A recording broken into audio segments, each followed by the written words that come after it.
You've caused a lot of commotion by suggesting that it was propaganda that was used to justify the war in Iraq, but you were part of that. Listen to what you yourself said in July 2003. The president has been very straightforward about this from the beginning. He laid out a very compelling case, a very clear case. It was based on solid evidence. All right, you don't believe that now, so were you lying then? Well, Wolf, I got caught up in this permanent campaign culture that exists in Washington. That's one of the key themes in my book about how destructive that culture has become today. And one of the things we need to do is look at how we can minimize the impact of the permanent campaigns. But I very much believed in the president's leadership back at that time. I was inside the White House bubble, and that sometimes tends to obscure the larger perspective on things as you're working very hard for someone you have a lot of affection for. When did you go, Scott, from being a true believer to a doubter? Well, I think after you step outside of that bubble and you're able to kind of set aside that partisan hat and look back and reflect on that time period, then you can better understand some of the larger truths about the situation. Now, in the build-up to the war, I was concerned that we were rushing into it awfully quickly in Iraq, like a lot of Americans were. Did you ever express those concerns to anyone? No, because at the time, like a lot of Americans, I gave the administration, the president, his foreign policy team, and advisors the benefit of the doubt.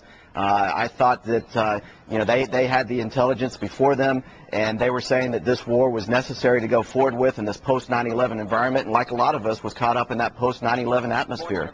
We asked some of our viewers to send in questions for you through our iReport, and I want to play a few of them. Here's a question that Jack sent in from Phoenix, Arizona. Mr. McClellan, a lot of lives might have been saved if you and others had spoken up in 2006. Would you now consider testifying about your colleagues at a war crimes trial? What do you think? Well, Wolf, I don't know that that's something that's being contemplated. I understand and appreciate the person's point of view. But, one of the things I talk about in the book, and I think some of the initial reaction, particularly from the White House, has been a little bit out of line. One of the things I say is that this was not something that was deliberate or conscious in terms of our efforts to go about this. It's just this part of this permanent campaign culture in Washington, D.C., the propaganda campaign that you referenced at the beginning, where you get caught up in trying to sell to the American people what you're trying to do. And when you transfer that to an issue of war and peace, it becomes very troubling and potentially destructive and dangerous. Well, and that's what happened in this instance. Knowing what you know now, do you believe war crimes, as this iReporter suggests, were in fact committed?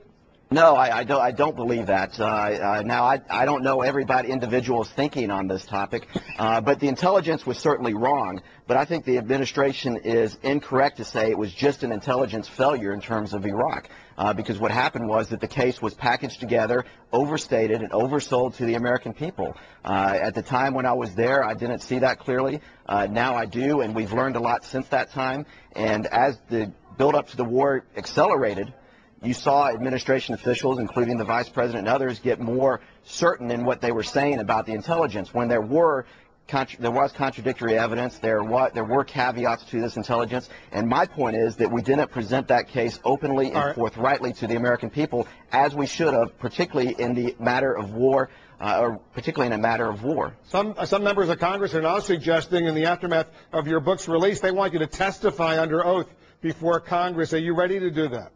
Well, I'm glad to share my views. I think I've made them very clear in the book. I suppose they're probably talking about the plane leak episode, and essentially everything I know on that leak episode is written in the book. What I was told by Karl Rove and Scooter Libby when I was knowingly misled, but only learned that much later when it started, and that's really when I started to become disillusioned at the White House. But as much as they, Scooter Libby and Karl Rove, you write, misled you, you really felt betrayed when the president told you he authorized the declassification of intelligence to try to buttress the White House case. That's right.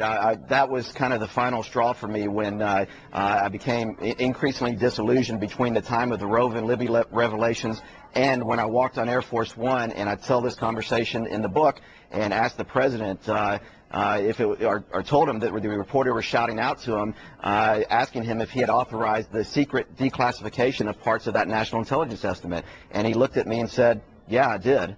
and I was kind of taken aback. And he clearly didn't want to talk about it anymore.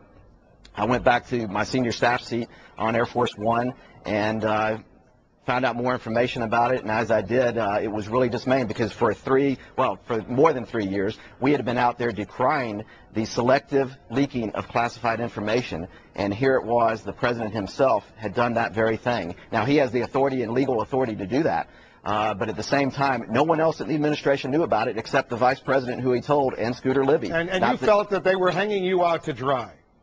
Well, there's no other conclusion I can come to other than they knowingly misled me because I asked those two individuals point blank, is there any way, or were you involved in the leaking of Valerie Plame's identity in any way? And both of them told me unequivocally no. And not only that, but the President of the United States was told by Karl Rove that he was not involved in the leaking of her identity.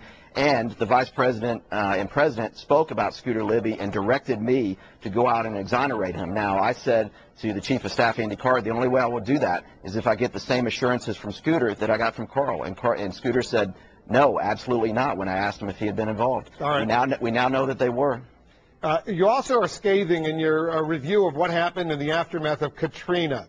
You write in the book this: it was a failure of imagination and initiative. And when the storm hit and the damage proved worse than anyone expected, our ability to adjust bespoke a failure of responsibility. But here's what you said yourself on September 6th, right after we began to know what was going on. The person who says that he found out about the convention center, seeing it on the media, that is to say the FEMA director, is still in place. Is that satisfactory that somebody would have responded like that? Again, this is getting into where someone engaged in a blame game. We've got to, Jerry, we've got to continue. You regret those kind of comments, knowing what you know obviously now?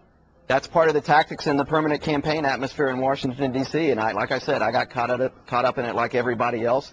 There was certainly a breakdown at all levels of government when it came to the response to Katrina. The point I make in the book is that people look to the federal government as that vital backstop, the fail-safe backstop that can come in and help when the local and state authorities are overwhelmed. And what happened was complacency had set in by this time. We had dealt with 4 major hurricanes the year before, and I think we thought we could treat this just like any of those other hurricanes and that we could deal with it the same way. But it was different when it came to New Orleans, and those levees were breached, and you had the enormous flooding, and unfortunately hundreds, over 1,000 lives, I guess, lost in the end.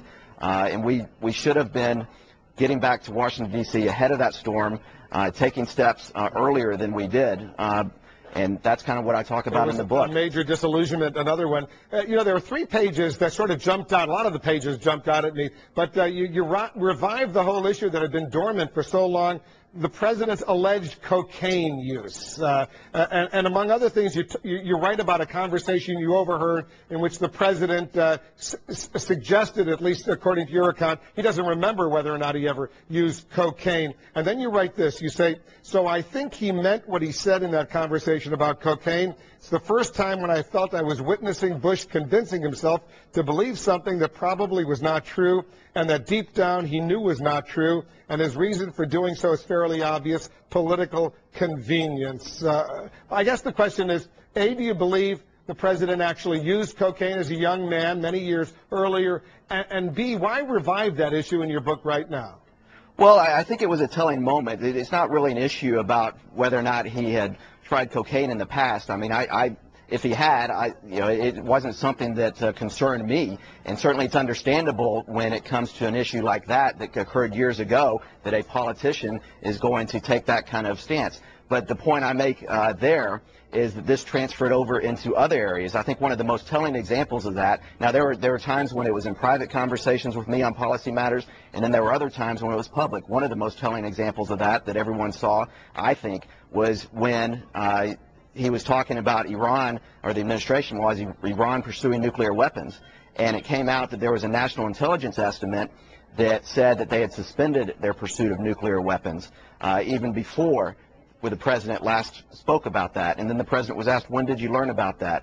And in a news conference, and he said he didn't remember. And I just think that that's the president convincing himself So you saw a pattern. Something that suited his needs. So you saw a pattern in the president trying to sort of convince himself that what wasn't true really was true.